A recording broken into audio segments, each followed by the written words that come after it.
I think no conversation about Bengal polls is complete without discussing the minority votes. And in that sense, let's just talk about the uh, uh, whether these clips that were there, whether they actually made whether they are actually going to influence what's going to happen in the last four phases of voting, which are still left. Now, in another clip, Kishore is heard talking about the blatant misuse of minority politics, whether by the left, by the Trinamool, or the Congress over the last 20 years. Now, that's a very candid admission, Very Yashwant. candid, Something that very BJP has candid, been saying very for long. very Is it candid, likely to? very very candid, very upfront, and I actually tweeted that kudos to him because he said that to a room full of journalists who are arguably, uh, let me put it this way, might not have liked to hear it that way. But that's a fact. That's a crude, raw fact, which in because of being politically be politically correct, people never said it and people never discussed it. Right. Aditi, I have this as a poster, as a researcher, as a surveyor. I can prove it with the hard data. I genuinely believe, as a political analyst, that the Hindu counter polarization for the BJP is completely rooted in the decades and decades of the appeasement based politics that the secular parties have been doing in India.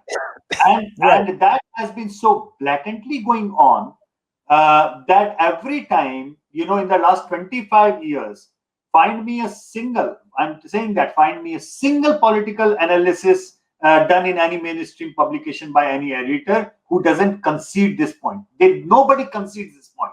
I remember every time there was a united, polarized voting by Muslim voters against the BJP candidate, it was termed as strategic voting.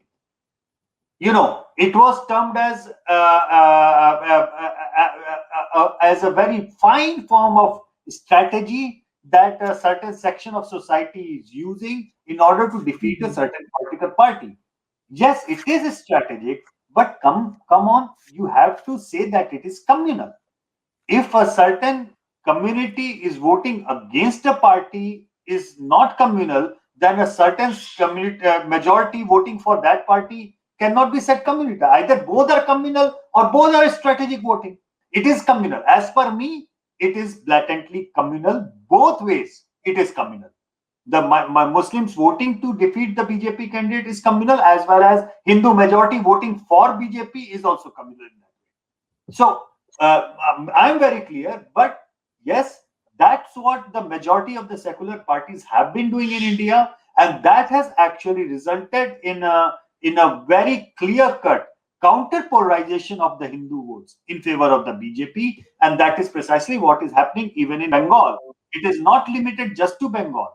The rise of the BJP, the counter polarization of the Hindu vote for the BJP is a direct result of that politics that has been played out by all the secular party for so long. Which is probably not a very good situation for a country like India, which has prided itself on its secular credentials. It's unfortunate. It's unfortunate, but it is true. Look at the most secular party, Aditi, that is considered to be the most progressive one by the liberal value system. CPM.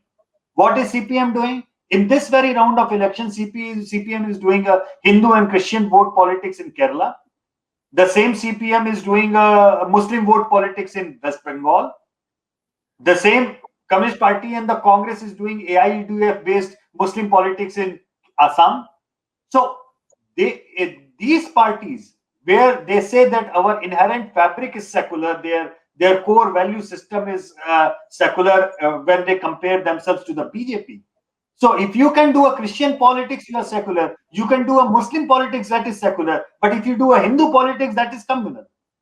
That is the problem. That is the kind of a bluff that the electorate of India has called out. That's a bluff that the people of this country have called out.